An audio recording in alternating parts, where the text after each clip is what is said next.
Back in the country, living on the double E, in the sunshine of her life.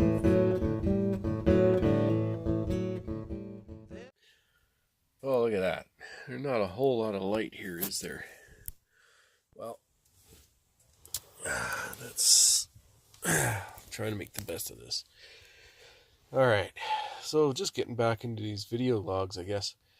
It's been a while. I haven't really talked about them too much, so... hello, everybody. I want to talk a little bit about a few of the things that I've experienced over the last, what are we at now, 5, 6, 7 months now? So 6 months in the van, what's it, 7 in total with a 1 month gap in between. And yeah, right through the middle of winter in Canada. It's pretty sweet. Minus 20 for the last month straight, every night basically.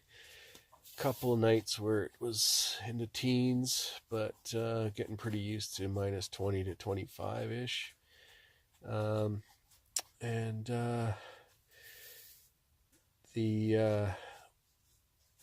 Yeah, that's pretty cold, but it's nice. I got my heat sorted out, so that's the important part. I've had a few nights where I had definitely had some issues. Mostly it's just the reliability of my primary heater. That's virtually every possible thing could possibly go wrong with that thing has. So, I don't know. I mean, it's only got a few parts that, require anything. So, thermocouple, and there's like an overheat switch. So, the thermocouple gets dirty and needs to be cleaned. I've figured that out, and I always thought like thermocouple just kind of works, and then one day it doesn't. You got to change it, but changing it wasn't really an option for me because this is an old furnace that I don't even know if I can get these parts for it anymore. And maybe I could shove another thermocouple in there and it'll work, but I haven't really I haven't figured that out. Instead, I've managed to clean it, and just found out that if you take a dish scrubby and just gently sand it down, you can get all the crud off of it, and it works again. So it took me a little while to find out that, while shivering and freaking out, thinking that van life is over for the winter, and then I got to go and find a place in town to rent for $600 or $700 a month or whatever, which is kind of, yeah, I did not want to do that. So anyway, so I figured out that, yeah, you can clean the thermocouple and it will work again. And also, if the thermocouple and the there's another switch in there. I'm not even sure what that's called, but it's a really funny looking thing, and it sits up straight. Looks kind of like a pen. So I don't know. I'm not even going to bother trying to figure out what the hell that thing's called, but that has a, it's not even a wire. It's like a copper tube that goes to it. And the thermocouple has its copper tube as well. And those two tubes are too close to each other, then they don't work. And I noticed that they normally stand a little bit farther apart, but when I was taking the screws out for the door to access the thermocouple, I bumped it and moved it towards the other one by probably a couple millimeters, which was too close for them in the end. and gave me weeks of headaches before I actually figured out what the hell was going on there, and um, managed to just bend them apart about half a centimeter, and voila, all of a sudden we got reliable heat again. So there's that. Yeah, the thermocouple. And then the overheat switch as well. The overheat switch was way too weak, so um, I ended up that was messing me up too. So I mean, this thing was basically kicking out. It would run reliably for a week or two, and then it would start kicking out, and I could never understand why it was kicking out, because there were so many reasons why it was kicking out. It was either those two tubes that were too close to each other, the overheat switch that was weak, and then sometimes it would work, sometimes it wouldn't, and the thermocouple would be dirty, and my God, like you just never knew why the heck this thing was kicking out. But every time it did, it was just like, I'm freaking out, because it's like, I don't want to sleep, wake up in the middle of the night, it's -10 in here or whatever. That's pretty nasty. Or -20, for God's sakes. Would never get that. I would wake up as soon as it got into anywhere close to freezing, because it's like, oh my God, what the hell's going on here? You wake up in the night, your skin starting, like, there's this biting cold, and you see your breath, and it's like, oh God, and there's a silence because there's no furnace. And so luckily I bought that other kerosene heater, which, like, you can fire that up in a flash. You don't want to fall asleep with that thing on, but when you wake up in the middle of the night and you have no heat because your main furnace is down, that thing is a savior, because it's putting out 10,000 BTUs, and it just, absolutely, within 5 minutes it's nice and it's room temperature in here with that thing on. So that was good, but you just can't rely on that. You can't fall asleep with that thing on. It's just it boosts the heat right up to 30 or 40 degrees, and although I've got a CO detector, and I've never ever actually after about 3 hours, I found 40 parts per million CO after about 3 hours of running that kerosene heater. So yeah, I mean, I don't know, you probably wouldn't want to sleep 8 hours with it on. It's sketchy anyway. It's just not something I want to do. So in any case, yeah, it's been a battle with the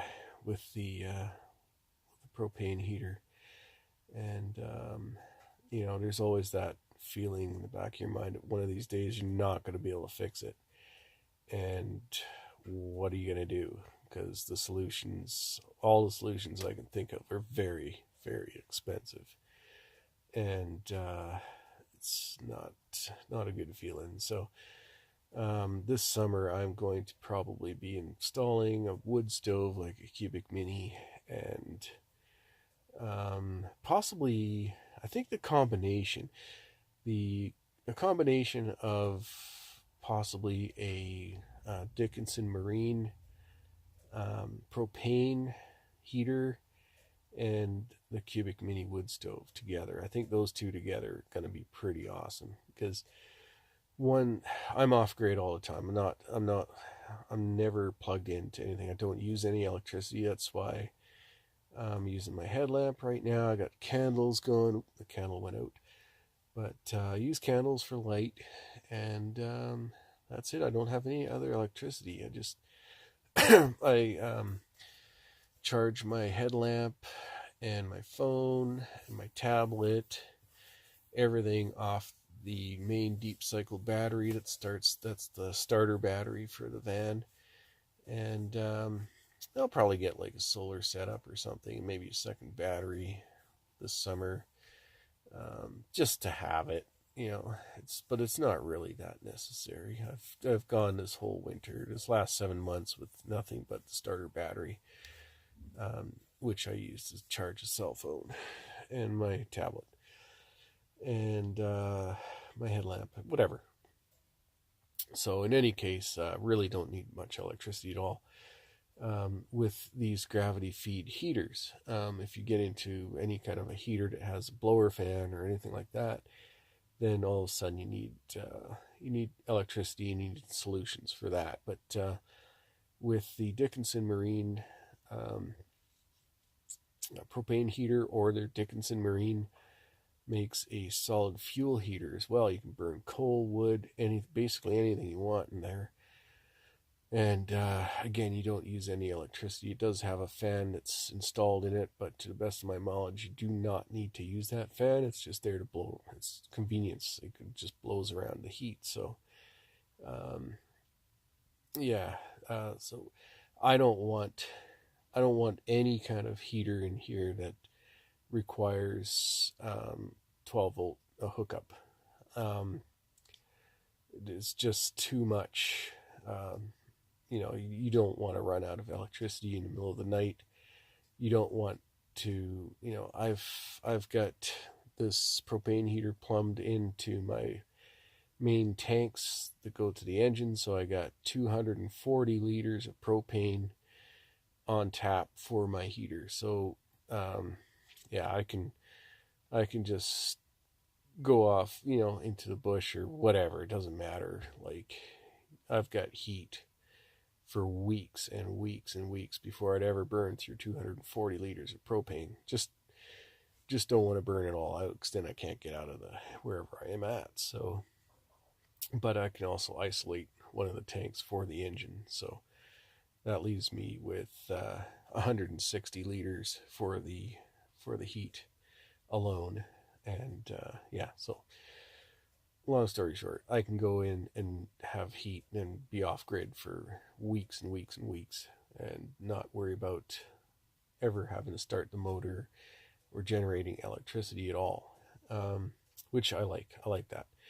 And I'll always strive for that, because I've had previous RVs and stuff that had propane heaters with blowers, and one night, maybe two if you're really conservative about it, and your battery's dead. It's sucked your battery dry, and now you don't have heat. You get all the propane in the world, but you cannot use it because your heater requires 12 volt electricity to blow that heat around, and it will not run without it, and so you are screwed. So anyway, not cool when you're in Canada in the winter and it's minus 20. Nope. So that's a good thing to avoid. Anyway, this is 12 minutes now, so I'm gonna shut it off and start something else in a different subject.